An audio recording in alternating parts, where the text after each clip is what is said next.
दोस्तों मारी गुज्जूनी मौज चैनल में आपનું સ્વાગત છે। આજના વિડીયોમાં આપણે વાત કરવા જઈ રહ્યા છીએ કે ઠાકોર ફેમિલીના ઘરે આજે આ શું થયું। શિલ્પા ભાભીની તબિયત અચાનક બગડી અને આજે તો જેન્સી રણજીતભાઈ માટે આ કેવું ગીત ગાઈ, રણજીતભાઈની આગવી અદા। અરે દોસ્તો આ ગીત કેવું હતું, કોના કોના ઉપર તે ગાઈ અને પછી શું શિલ્પા ભાભી તો ગયા હોસ્પિટલે, તેમની તબિયતને હવે કેવું છે। દશામાના 10 દિવસ પૂરા થઈ ગયા, બાજોટ ખસેડવાનું છે કારણ કે પછી મુહૂર્ત નથી સારું। કેવા કેવા ગીતો ગાયા, બધા લોકો કેવા ભક્તિમાં જોડાયા અને આજે શિલ્પા ભાભીએ જાતે જ તેમનો નખ કાપી દીધો। પછી આ શું ઘટના બની એ બધી જ માહિતી મળશે તમને આપણા આ વિડીયોમાં। મારી ચેનલ પર નવા હોય તો ચેનલને ફટાફટ લાઈક શેર અને સબસ્ક્રાઇબ કરી દો। Full video in Thakor family blog channel દોસ્તો ફૂલ વિડીયોની લિંક ડિસ્ક્રિપ્શનમાં મૂકેલી છે, ત્યાં જઈ તમે આખો વિડીયો વોચ કરી શકો છો। આવી ટૂંકી ટચુકડી લાઈવ લેટેસ્ટ ટ્રેન્ડિંગ માહિતી મેળવવા માટે કરી દો મારી ચેનલને ફટાફટ સબસ્ક્રાઇબ। તો ચાલો દોસ્તો વધારે રાહ ન જોતા આપણે વિડીયોની શરૂઆત કરી દઈએ। તો દોસ્તો તમે વિડીયોમાં લાઈવ જુઓ કે શિલ્પા ભાભી તો જાતે જ આજે નેલ કટરથી તેમનો નખ કાપી દીધો અને હસી રહ્યા છે। રાકેશભાઈ કહે છે કે તમને ના તો પાડી હતી કે જાતે ન કાપતા, ડોક્ટર જોડે જઈશું અથવા તો જાતે નખ નીકળશે। પછી તેમની આંગળીની હાલત કેવી થઈ તમે નજીકથી જુઓ તો ખરા। અરે રે તેમની આંગળી તો એકદમ કેવી થઈ ગઈ છે, નીચેનો ભાગ બ્લેક બ્લેક અને ઉપરથી આખો જ નખ તેમને કાપી નાખ્યો છે। એકદમ નીડર સાહસી છે આ શિલ્પા ભાભી।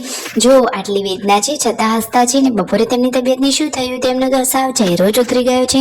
તો દોસ્તો ખબર નહીં આજે તેમની તબિયત ઠીક નથી લાગતી, થોડુંક તાવ શરદી જેવું લાગી રહ્યું છે। જમવાનું રેડી હતું, બધા લોકોએ જમી લીધું, આજે તો સાંજે પણ ફટોફટ જમવાનું રેડી થઈ રહ્યું છે। પછી શિલ્પા ભાભીએ દવા લઈ અને ગળી લીધી તો હવે તેમની તબિયત થોડીક સારી છે।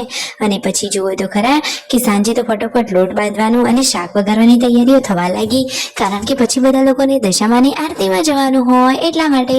મિતાશ તો જુઓ કેવો રડી રહ્યો છે। અરે રાકેશભાઈ તો એની સાથે મસ્તી કરીને એને રડાવી રહ્યા છે। અને જુઓ અહીંયા ચૂલા ઉપર સરસ મજાની વહેલા એકદમ દેશી સ્ટાઇલથી રોટલીઓ તૈયાર થઈ રહી છે। આજે તો પૂનમ ભાભી ધ્રુવાંશને સોડાવી એને રોટલી કરવા આવી ગયા હતા અને પછી સંધ્યા ટાણે માતાજીની આરતીની શરૂઆત થઈ ગઈ। ખબર પણ ના પડીને જોતજોતામાં દશામાના 10 દિવસ પણ થઈ ગયા। અરે માતાજીએ તો એવી માયા લગાડી કે ખબર જ ના પડી કે 10 દિવસ ક્યારે પતી ગયા। જુઓ તો ખરા બધા લોકો દશામાની આરતીમાં લાગી ગયા છે। મિતાંશે પણ આરતી ઉતારી, દ્વિજાએ પણ આરતી કરી, પછી બધા લોકોએ દશામાના જોરદાર ગુણગાન ગાયા। જુઓ તો ખરા કે બધા લોકો ભજન કીર્તનમાં કેટલા એકદમ ભાવ ભક્તિથી જોડાઈ ગયા છે। તાળીઓના તાળે માતાજીને વધાવ્યા। ફાઇનલી દોસ્તો આજે તો દશામાનો છેલ્લો દિવસ છે। પછી જમવાનું રેડી હતું, શિલ્પા ભાભીને હતું એક ટાણું તો એ તો જમવા માટે બેસી ગયા છે અને ગુડ્ડુ તો આજે માસીના ભેગું જમવા માટે બેસી ગઈ છે। અને દોસ્તો આજે તો જેન્સુ કેવું ગીત ગાઈ કે રણજીતભાઈની આગવી અદા રણજીતભાઈની, પછી કહે છે કે મારા મગન દાદાની આગવી અદા મગન દાદાની। આ રીતે તો મસ્તી કરી રહી છે। દોસ્તો કાલે પછી વિંચી બેસે છે એટલે આજે જે સારું મુહૂર્ત જોઈને દશામાનો બાજોટ એટલે કે પાઠ થોડોક ખસેડી દીધો।